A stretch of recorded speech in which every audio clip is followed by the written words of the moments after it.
In this video, I'm gonna show you how to turn off Instagram video chats. So let's get started. First open Instagram app on your iPhone.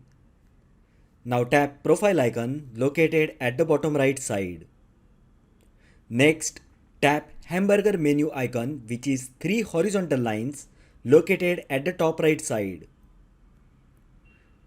On the settings and privacy page, tap notifications. Now tap calls. Here you will find three options for video chats: off, from profiles I follow, and from everyone. Just select off option and video chats will be completely turned off. So that is how you can turn off Instagram video chats on iPhone.